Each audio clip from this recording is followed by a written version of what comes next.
Goeiemôre geliefdes, ek glo en vertrou dat dit goed gaan met u en dat u nog gesond is. Dit is vir my 'n voorreg om vandag weer saam met jou op hierdie platform te kan kuier. Gun my asseblief die geleentheid om net 'n paar afkondigings onder die aandag te bring. Die eerste een wat vir ons baie belangrik is ons Markdag en ons musiekfees van die 11de Oktober. Ons vra dat u dit asseblief wyd en suid sal adverteer. Ons plaas dit op ons WhatsApp groep en Facebook bladsy en u kan dit van daar af net verder versprei.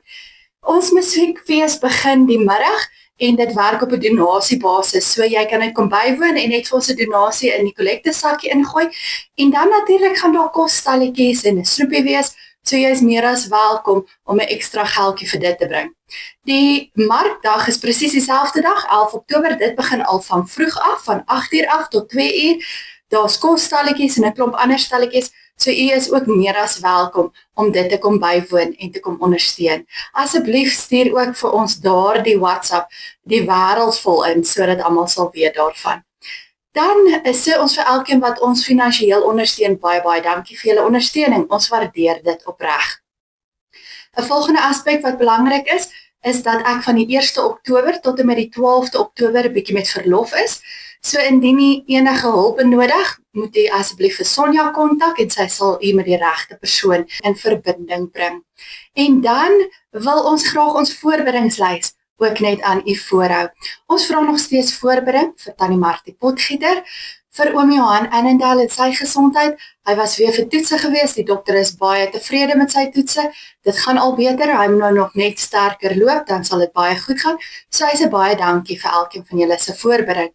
Dan dink ons nog steeds in ons gebede aan Shamaine Diedrich se pa, aan oom Flip Blessing, en dan vra ons dat u ook nog in die gebede dink aan Tannie Hannetjie Visagie, en dan onthou u vir Tannie Dina se kleinseun, ons dink nog steeds in ons gebede ook aan hom. As daar enigiemand anderste is, van wie ons nie bewus is nie, vra ons dat u ons asseblief sal in kennis stel, en dan kan ons by hulle uitkom, en ons kan ook hulle naam op die voorbereidingslys plaas. Dit is dan al wat die afkondigings aanbetref. Ek gaan vra dat ons net vir 'n oomblik sal stil staan in God se teenwoordigheid, dat ons sal saam wees op hierdie platform op 'n gepaste wyse sal begin. So kom ons sluit nou ons oë en dan bid ons saam. Here en Hemelse Vader, ons kom na U toe en ons kom sê vir U dankie. Dankie vir die voorreg dat ons wakker geword het. Dankie vir die voorreg dat ons elke dag voluit kan lewe tot U eer. Ek wil vir u kom vra waar ons nou op hierdie platform saam is en waar ons uit u woord uit gaan lees, dat u dit vir ons sal oopbreek. Dat u met elkeen van ons se harte en gedagtes sal werk. Dat u dit sal aanraak, Vader, en dat u dit sal verander, sodat ons meer en meer sal begin lyk en leef na die beeld van Jesus Christus. En daarom kom vra ons nou, Gees van God, breek die woord vir ons oop. Praat met elkeen van ons. Dis ons gebed in Jesus naam. Amen. Nou geliefdes, ons staan die afgelope 2 weke al stil by Timoteus en ek het dit goed gedink om by 1 Timoteus 6 vanoggend stil te staan en ons gaan saam lees vanaf vers 11 tot en met vers 21. So indien u Bybel by het, is u meer as welkom om saam te volg. 1 Timoteus 6 vers 11 sê die volgende: Maar jy, man van God, moet van hierdie dinge af wegvlug. Streef na opregtheid, toewyding aan God, geloof, liefde, volharding en minsaamheid. In die goeie wedloop van die geloof moet jy al jou kragte inspann en die ewige lewe as 'n prys behaal. Daartoe het God jou geroep en het jy die goeie belydenis vir baie getuies afgelê. Voor God, wat aan alle dinge die lewe skenk, en voor Christus Jesus, wat teenoor Pontius Pilatus getuienis afgelê het van die goeie belydenis, beveel ek jou. Voer jou opdrag stiptelik en onberisplik uit, tot op die dag dat ons Here Jesus Christus kom. Sy verskyning sal op die bestemde tyd plaasvind. Daarvoor sorg God, die goeie en enigste heerser, die koning van die konings en die Here van die heersers. Hy alleen besit onsterflikheid. Hy woon in ontoeganklike lig. Geen mens het hom gesien of kon hom sien nie. Aan hom kom toe die eer en die ewige mag. Amen. Die wat in hierdie wêreld ryk is, moet jy waarsku om nie hooghartig te wees nie. Hulle moet nie hulle hoop op die onsekerheid van rykdom vestig nie, maar op God wat alles ryklik aan ons gegee het om te geniet. Spoor hulle aan om goed te doen, om ryk te wees in goeie dade, vrygewig en mededeelsaam. So vergader hulle vir hulle 'n skat as 'n goeie belegging vir die toekoms, sodat hulle die ware lewe sal kry. Timoteus, bewaar wat aan jou toevertrou is. Vermy die onheilige en sinnelose praatjies en die redenasies van kennis, soos dit verkeerdelik genoem word. Daar is mense wat daardie kennis aanhang en so van die geloof afgedwaal het. Die genade sal by julle wees. Nou ons lees net tot sover. Geliefdes, wanneer ons na hierdie gedeelte kyk, dan sien ons Paulus is nog steeds besig om met Timoteus te praat. Paulus kom en hy kom leer vir Timoteus hoe om 'n goeie dienaar van God te wees, hoe om 'n man van God te wees. Dis die openingswoorde van die perikoop wat ons gelees het. Nou wanneer ons na hierdie gedagte kyk, dan sal ons sien Paulus kom in hierdie gedeelte en hy kom gee vir Timoteus 3 lewenslesse wat hy kan navolg en waaruit hy kan leer om hom te help om nie net 'n goeie dienaar van God te wees nie, maar om ook 'n man van God te wees. Nou, wat beteken dit om 'n man of selfs 'n vrou van God te wees? As ons gaan kyk na die Nuwe Testament, word dit net hier 2 keer in Timoteus aangewend en gebruik deur Paulus, maar gaan kyk ons na die Ou Testament, dan sal ons sien, dit is 'n hele paar keer gebruik, en dan is daarna baie besonderse mans verwys as 'n man van God. Ons sien Moses is so genoem, Samuel, Elia, Elisa en natuurlik Dawid. En Dawid is nie net 'n man van God genoem nie, hy is ook genoem 'n man na God se hart. Dus as 'n mens so 'n titel wil hê, dan beteken dit dat jy die verantwoordelikheid het wat daarmee saamgaan. En so 'n persoon is 'n persoon wat dan gehoorsaam aan God lewe en wat God se wil uitleef en 'n voorbeeld vir gelowiges in die wêreld is, wat leef soos wat God van hulle vra. Nou, Paulus kom sê vir Timoteus dat as hy hierdie 3 lewenslesse wat hy vir hom gee, navolg en uitleef, dan sal hy ook kan bekend staan as 'n man van God. Nou die eerste lewensles wat ons aantref, tref ons aan in vers 11, waar hy sê, maar jy, man van God, moet van hierdie dinge af wegvlug. Streef na opregtheid, toewyding aan God, geloof, liefde, volharding en minsaamheid. Nou die tweede gedeelte van hierdie frase het ons die afgelope paar weke by stil gestaan, die toewyding aan God en die geloof en die liefde en die volharding. Vanoggend wil ek by die eerste gedeelte van hierdie frase stil staan, want Paulus kom fokus hier op die gedagte van vlug. Nou kan ons vir onsself vra, waarvan moet Timoteus vlug? Vanaf die sonde wat in vers 3 tot 10 vir ons uitgespel word. Nou ons het dit nie vandag saam gelees nie, maar ek kan gerus daarna gaan kyk. Hy kom sê vir hom, vlug weg van die valse leer. Daarvan word gepraat in vers 3. Nou in die Bybelse tyd was daar baie mense gewees wat dwaalleer verkondig het, en dit het soortgelyk klink aan die evangelie wat Jesus en die disippels verkondig het.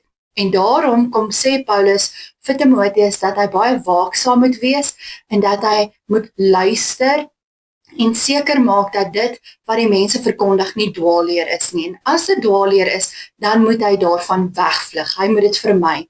Nou dis presies dieselfde in ons tyd. Dit verskil nie van die Bybelse tyd nie. Ek en jy moet ook seker maak dat ons nie agter mense aanloop wat dwaalleer verkondig nie. Hoeveel van ons is nie gebombardeer deur die wegraping gedagtes wat die afgelope tyd na vore gekom het nie, waar mense ons probeer oortuig het dat die wegraping op die 23ste September sou plaasvind. En vandag sit ons nog hier en het daar niks gebeur nie.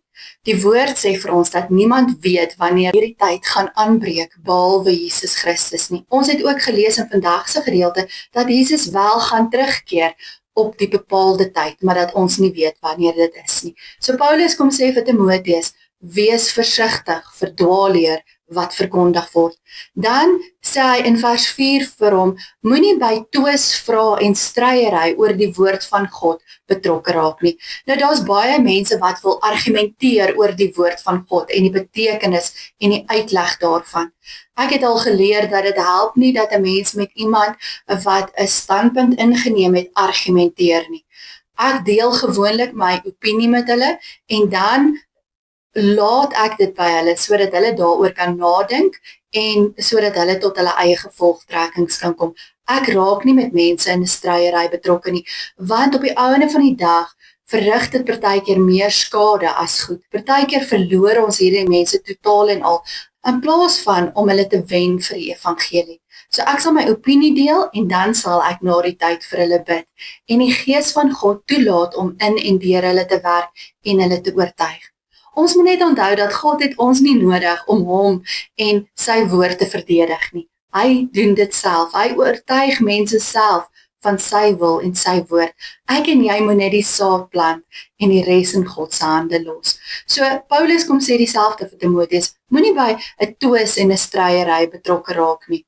Hy kom ook verder en hy kom sê vir hom in hierdie gedeelte dat hy moet wegvlug van afguns en van beledigings en van verdagmakery. En dan as ons na vers 5 kyk, seker een van die belangrikste is, hy moet nie die evangelie verkondig en daaruit probeer wins maak nie. Hy moet nie geldgierig wees nie. Nou dis iets wat in die Bybelse tyd en selfs nog in vandag se lewe na vore kom waar mense die evangelie gebruik en dit verkondig om ryk te word. Dit gaan vir hulle oor hulle eie sak en oor niks anders nie. Dit gaan nie oor redding en die ander persoon wat die evangelie moet ervaar nie, dit gaan vir hulle oor geldgierigheid. En Paulus kom waarsku Timoteus hierteen en hy kom sê vir hom om daarvan weg te vlug. Nou Timoteus moet dus van alle versoekings en van alle sonde wegvlug. Die vraag wat ek en jy vandag vir onsself moet vra is, vlug ons weg van die sonde en die versoekings wat oor ons pad kom? Of speel ons daarmee, maak ons dit deel van ons lewe? Geliefdes, dis 'n aspek wat ek en jy ernstig moet opneem. Ons kan nie speel met die sonde nie. Want as ek en jy sonde in ons lewens toelaat, maak dit skeiding tussen ons en God. En wanneer dit skeiding maak tussen ons en God, kan ek en jy nie 'n man of 'n vrou van God wees nie. Want ons gaan dan nie naby aan God leef nie, ons gaan nie sy wil ken nie, ons gaan dit nie kan gehoorsaam nie, want daar's hierdie skeiding tussen ons en God. Andrew Fuller skryf dat die beste manier waarop 'n Christen vir die sonde kan wegvlug, is deur die opposite principle. Hy verduidelik dit met 2 beelde. Hy sê, as jy 'n vuur wil doodmaak, kan jy dit met jou hand probeer uitslaan of doodslaan, maar dan gaan jou hande en jou arms aan die brand slaan. Hy sê, gebruik liewers die opposite principle, naamlik water, om die vuur dood te maak. As jy vuil goed in jou tuin wil wen, kan jy jou hande eelte en knoppe werk en dit gaan dalk vir 'n rukkie goed gaan en jy gaan dit dalk wen, maar dit gaan op die ou einde van die dag terugkom. Hy sê, dis beter om eerder goeie plante in jou bedding te plant, sodat daar nie plek is vir die onkruid nie, sodat die onkruid al hoe minder word. En dan kom sê hy, dit werk net so met die sonde. Jy kan dit in jou eie krag probeer oorwin, deur jou aan mekaar daaraan bloot te stel, of jy kan net ander goeie goed beoefen in daardie plek. En dan sal dit met jou begin beter gaan. Paulus sê dat dit nie slim is om betrokke te raak by die versoekings en dit dan te probeer oorwin nie, want hy sê ons gaan dit nie reg kry nie. Nee, in vers 20 kom sê hy vir ons, vermy eerder daardie dinge, want dit kan op die ou einde van die dag lei tot jou ewige dood. Die tweede lewensles wat Paulus vir Timoteus kom leer, is om te veg. Die nuwe Afrikaanse vertaling vertaal hierdie Griekse frase in vers 12 op die volgende manier, dat hulle sê, in die goeie wedloop van die geloof moet jy al jou kragte inspan en die ewige lewe as prys behaal. 'n Mens kan dit ook 'n bietjie anders te vertaal en dan klink dit soos volg. Dit sê jy moet met al jou krag veg in die goeie stryd van geloof. So Paulus kom sê dis vir Timoteus om te veg. En in vers 12b sê Paulus vir Timoteus dat ons daartoe geroep word deur God. So hierdie is nie 'n mensgemaakte idee nie. Nee, dit is God wat my en jou daartoe geroep het om te veg. Die Duitse teoloog Dietrich Bonhoeffer het gesê wat Paulus jare gelede al gesê het. Toe hy gesê het, wanneer God jou roep, dan roep hy jou om te kom sterf. Nou geliefdes, dit gaan gepaard met veg en met oorlogvoering. Nou oorlogvoering het 'n wetenskap geword. Daar is 'n magdom van dinge wat jy moet onthou en aan dink tydens oorlog en oorlogvoering of om in 'n geveg betrokke te raak. En daar is ten minste 3 aspekte van oorlogvoering wat vir ons vir vandag belangrik is. Die eerste een is jy moet jou vyand leer ken. Die tweede een is jy moet jou planne beraam en dit uitoefen. En dan die derde een is jy moet jou wapens ken. So kom ons staan net vinnig by hierdie 3 gedagtes stil. Die eerste een sê jy moet weet wie jou vyand is. Nou in 1 Petrus 5 vers 8 staan daar, julle vyand die duiwel loop rond soos 'n brullende leeu op soek na iemand om te verslind. Die vyand gebruik sonde en leuns om verwoesting en twyfel te saai. En daarom moet gelowiges waaksaam en wakker wees en sorg dat hulle met onderskeidingsvermoë leef. Hier speel die Heilige Gees 'n baie groot rol. Ons moet daagliks bid en vir die Gees vra om ons te help om te beklei teen die aanvalle van die bose, om te kan onderskei tussen wat binne en buite God se wil is, om ons te help om te bepaal wat sonde is en wat nie sonde is nie, wanneer ons in gehoorsaamheid leef, al dan nie. En daarvoor het ons die Heilige Gees nodig, om ons hiermee te help. En wanneer ons dit doen, gaan ons meer en meer veg teen hierdie sondige praktyke in ons lewe, teen die bose. Maar ons moet ook onderskeidingsvermoë hê om te weet wanneer die persoon wat ons aanval van die bose af is, of wanneer dit mense uit ons eie geleedere is. En dan moet ons ook anders teenoor hulle optree. Nou kan jy dalk wonder, waaroor praat ek? Wel, as ons na Galasiërs 5 vers 15 kyk, dan sê Paulus dat gelowiges partykeer mekaar ook aanval en seermaak. Ons lees daar, julle byt en verskeer mekaar, pas op dat julle mekaar nie later heeltemal verslind nie. So partykeer kan mense uit ons eie geleedere ook ons vyande wees. En dan moet die Gees ons help om te onderskei of dit die bose is of mense uit ons eie geleedere, en dan moet hy ons help om ook teen hulle te veg, maar op 'n manier om hulle te oortuig dat dit wat hulle doen verkeerd is, om hulle bewus te maak van hulle wanpraktyke. En daarvoor het ons die Gees nodig. So wanneer ons kyk na hierdie gedeelte, dan moet ons vyand leer ken. En al hoe ons vyand gaan leer ken, is as ons in 'n noue verhouding met die Heilige Gees leef, en as ons staat maak op die Gees se insig en wysheid. Die tweede een is, oefen jou planne en beraam jou planne. So as ons kyk na hierdie gedagte, dan kom sê dit vir ons kan nie blindelings in 'n geveg instorm nie. Blaai ons 'n bietjie deur die Bybel, veral die Ou Testament, waar daar na oorlogvoering verwys word, dan sal ons sien dat die volk, voordat hulle oorlog gaan maak het, eers 'n klomp verkenners uitgestuur het, om te gaan kyk hoe die land lyk, wie die mense is, hoe sterk hulle is, hoe groot die weermag is, en sovoorts. So hulle het gaan inligting inwin, sodat hulle planne kon beraam en strategies hierdie oorlog kon aanpak. En dit werk presies dieselfde in ons geloofslewe. Geliefdes, ons kan nie net sommer aanval nie. Ons moet ook strategies te werk gaan, en daarom speel die Heilige Gees so 'n groot rol in ons lewe. Die Heilige Gees moet ons help om 'n strategie te bepaal. Die Heilige Gees moet ons help om oor te gaan tot aksie en hy moet vir ons wys wat die regte aksieplan is. En natuurlik moet hy ons leer om dit in te oefen in ons lewe. Nou, die meeste van die tyd is dit leuns wat 'n invloed het op ons lewe en wat die bose gebruik om ons om die bos te lei of verwoesting te saai. En die Heilige Gees kan ons help hiermee om vir ons uit te wys wanneer dit leuns is of wanneer dit die waarheid is. En die Heilige Gees kan ons ook help om dan die individu wat leuns oor ons versprei of leuns teen ons gebruik te help om die waarheid te besef en dan daarvolgens te leef. So kan u agterkom hoe die Gees van God 'n baie belangrike rol in hierdie aspek speel.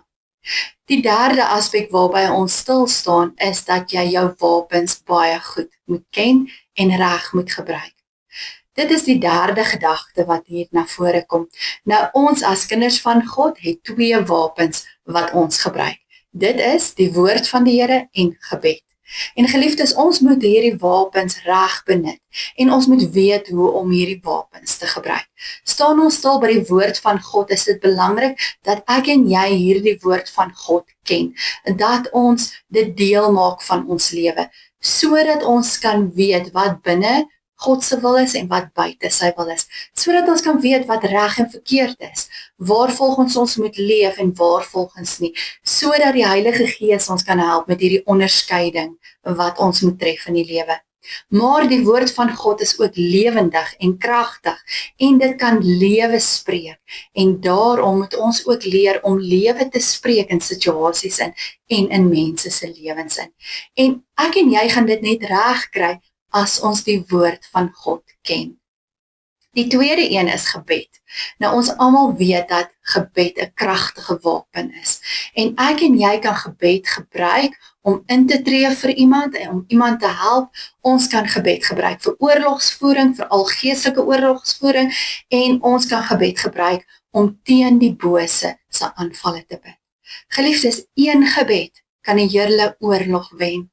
En daarom moet ek en jy besef hoe kragtig gebed is en moet ons daagliks ons gebedslewe versterk en ons moet ons gebede inoefen sodat wanneer ons dit nodig het, ons sterk kan staan in ons gebed en kan intree en kan veg vir dit wat ons moet doen. En daar speel die Gees van God weer eens 'n kardinale rol. Geliefdes, en as ons dit reg kry, gaan ek en jy hierdie geveg kan veg wat Timoteus moes veg. En net soos Timoteus kan ek en jy dan 'n man of 'n vrou van God wees. Die laaste lewensles wat Paulus noem is om te volg.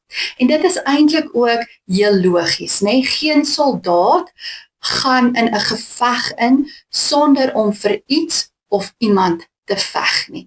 'n Soldaat wat nie vir iets of iemand veg nie, is 'n misdadiger, want hulle het geen doel nie. Vers 15 en 16 kom sê vir ons, vir wie moet ons volg en vir wie moet ons veg. Daar staan, daarvoor sorg God, die goeie en enigste heerser, die koning van die konings, die Here van die heersers. Hy alleen besit onsterflikheid. Hy woon in ontoeganklike lig. Geen mens het hom gesien of kan hom sien nie.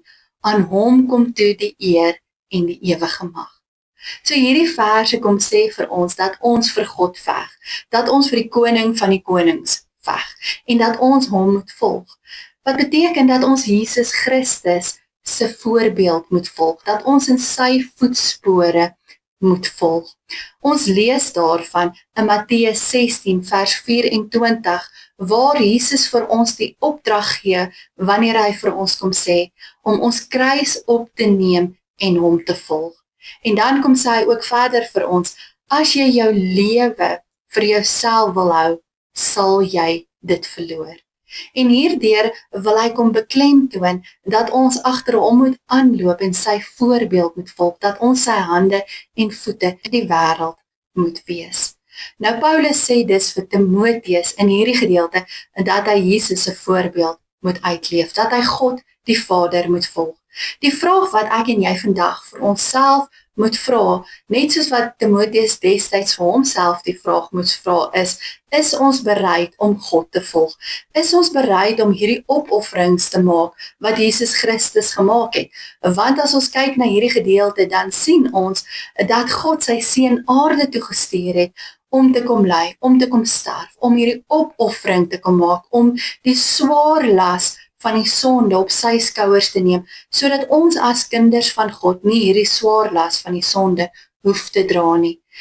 En as Jesus bereid was om dit te doen, moet ek en jy ook bereid wees om opofferings te maak en om hierdie geveg te veg wat God vir ons vra en om weg te vlug van die sonde soos wat God van ons vra. Die vraag wat ek en jy vandag vir onsself moet vra is ons bereid om dit te doen? Is ons bereid om in Jesus se voetspore te volg wat dit aanbetref? En as ons bereid is om dit te doen, moet ons weet dat ons lewe daagliks uit 'n stryd gaan bestaan. Ons gaan daagliks moet wegvlug van sekere goed. Ons gaan moet veg teen sekere ander goed en ons gaan in die voetspore van Jesus moet volg. Maar op die ou einde van die dag, as ons al hierdie dinge reg kry, sal ons soos Timoteus bekend staan as 'n man of 'n vrou na God se hart.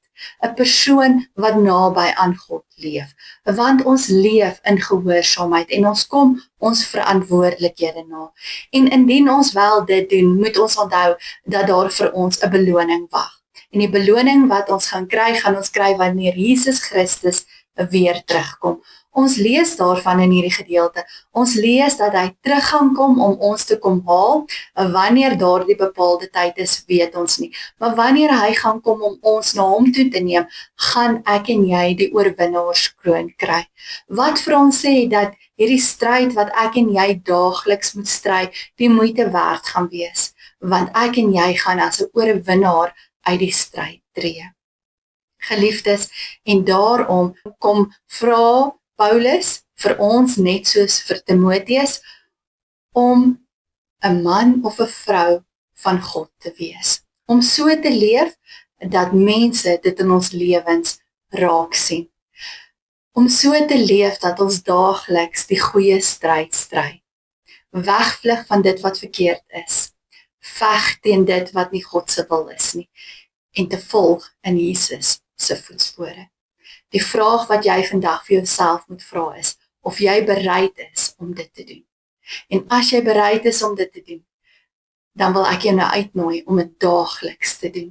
Om daagliks hierdie pad te stap. Amen.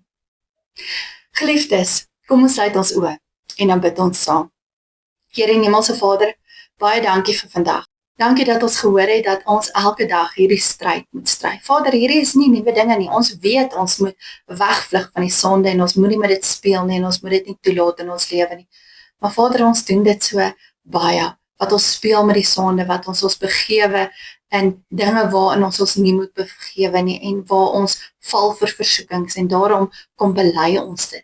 En ons vra vir U, help ons daarmee, vergewe ons vir die sondes wat deel is van ons lewe en help ons om dit eenkant toe te skuif en help ons om weg te vlug daarvan en om ons rug daarop te draai. U kom vra ook van ons om te veg vir dit wat reg is, om te veg teen die bose en die verkeerde dinge in die lewe daar buite. Vader, en ons kan dit nie in ons eie krag regkry nie. Ons sukkel daarmee. Baie keer dan val ons vir die misleiding van die bose, Vader. Ons val vir al daardie dwaalleer wat rondom ons aan ons verkondig word en ons veg nie altyd daarteen nie. En daarom kom ons en ons kom vra, Gees van God, help ons hiermee. Help ons om staande te bly. Help ons om elke dag daarteen te beklei en om vir die regte goed te veg. En dan het ons gehoor dat ons die woord en die gebed het om ons te help hiermee. Maar ons kan dit net gebruik as ons goed geoefen is daarin. En Vader, ons sukkel ook daarmee. Ons sukkel om tyd te maak om die woord te bestudeer en om 'n deel te maak van ons lewe. Ons sukkel partykeer om vir mense te bid. Wat nog te sê van oorlogsvoering in gebed. En daarom kom vra ons, Gees van God, help ons ook daarmee. En dan vra U van ons om U te volg. En ja, dit klink maklik, dit klink eenvoudig, maar wanneer dit by opoffering kom, sukkel ons om opofferings te maak. En daarom kom vra ons vir, help ons ook met dit. Gee ons die krag om sterk te staan en hierdie opofferings te maak wat U wil hê ons moet maak, sodat ons in die voetspore kan volg en sodat ons 'n toegewyde lewe kan leef. Vader, ons wil hierdie stryd daagliks stry, sodat ons 'n man of 'n vrou na U hart is. En daarom kom vra ons, help ons daarmee. Ons kom bid ook vir almal in ons gemeente wat siek is. Ons dra hulle vandag aan U op en ons vra dat U ook vir hulle krag sal gee om hierdie pad te stap. Maak hulle sterk en gee ook vir hulle genesing as dit U wil is. Dankie dat ons dit mag bid. Nie uit verdienste nie, maar alleen uit genade. Amen. Geliefdes, dankie dat ek my gedagtes rondom hierdie teks met U kon deel. Ontvang dan nou die seën van die Here. Mag God wat vrede gee, julle volkome aan hom toegewyd maak en julle geheel en al na gees, siel en liggaam so bewaar, dat julle onberustig sal wees wanneer ons Here Jesus weerkom. Die genade van God die Vader, die Here Jesus Christus en die Heilige Gees sal by julle wees. Amen. Geliefdes, bly gesond en wees geseënd. Totsiens.